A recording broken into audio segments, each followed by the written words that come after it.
Hey everybody, this is Teddy Lim. Welcome to Your Renton Car Guy from ToyotaofRenton.com. Your place for the most pleasurable car buying experience in the entire Seattle and King County region.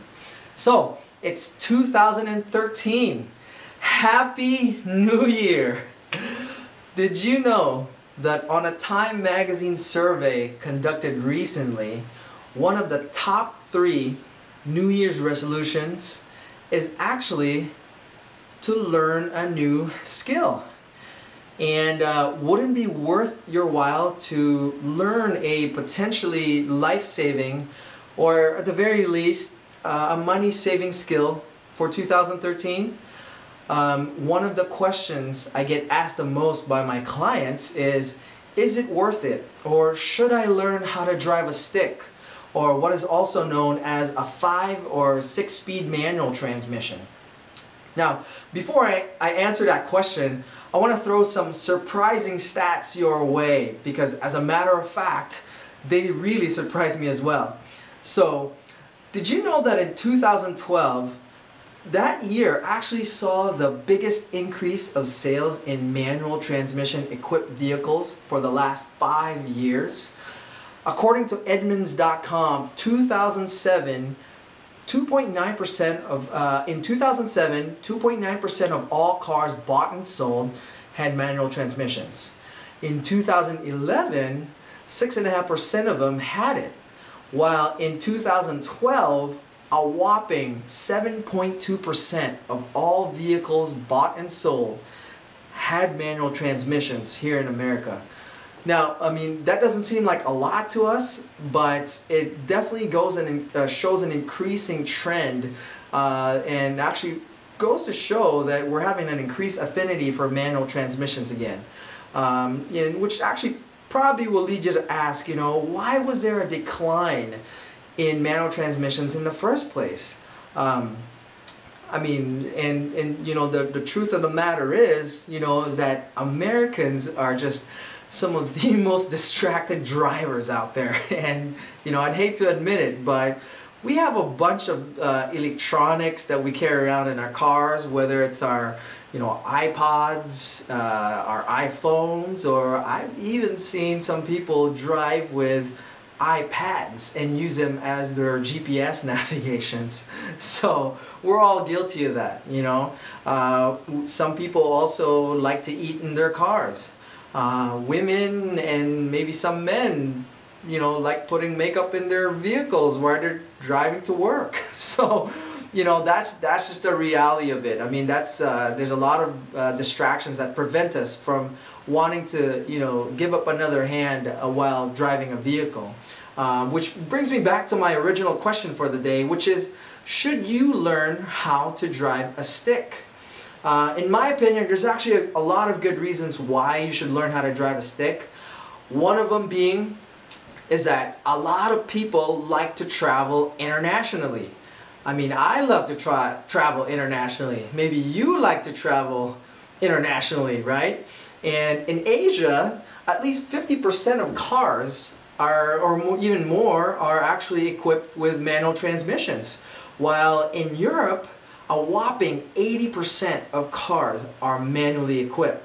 So that means you could save a lot of money just by simply knowing how to drive a stick shift, and by not having to opt to drive an automatically equipped vehicle. So that to me is reason enough. Plus, it's a lot more interesting to go up and down hills with a manual transmission car anyways. The second reason is, for women. I mean, learning how to drive a stick for women, for me, is just empowering. I mean, ladies, imagine being able to do something that your man can't do. I mean, it'll force them to become a better man, right? So, fellas, be a man. All right. All kidding aside, learning how to drive a stick could, become handy in potentially life or death, fight or flight situations for you ladies out there. If when there's only a stick shift car during parties, or if in life or death situations where you know, there's thieves or thugs or rapists or potential zombies that are trying to chase you, and there's only a 5-speed vehicle out there, then you're gonna want to definitely know how to drive a stick shift. Okay. The good news is that, you know, it's never been easier to learn how to drive a stick. You know, newer cars have shorter gearboxes, and you know, clutches have been adjusted to make it easier for you to time when to press the accelerator on there. You know, they engage a lot smoother, and they're a lot less likely to stall. You know, whenever you miss time, you know, releasing the clutch and pressing on the accelerator at the same time. Manual cars are also on average about $1,000 or more cheaper than their automatic equipped counterparts. So in addition to slightly better gas mileage that you get with, you know, with driving sticks, you know, they're also a lot cheaper to buy. And as a lot of my mechanic friends would actually attest, they're a lot cheaper and easier to maintain than automatics. And you know, finally, last but not the least, one of the reasons you should learn how to drive a car is because all of the world's best cars come equipped with stick shifts. One of my dream cars is actually a red hot Ferrari F458 Italia.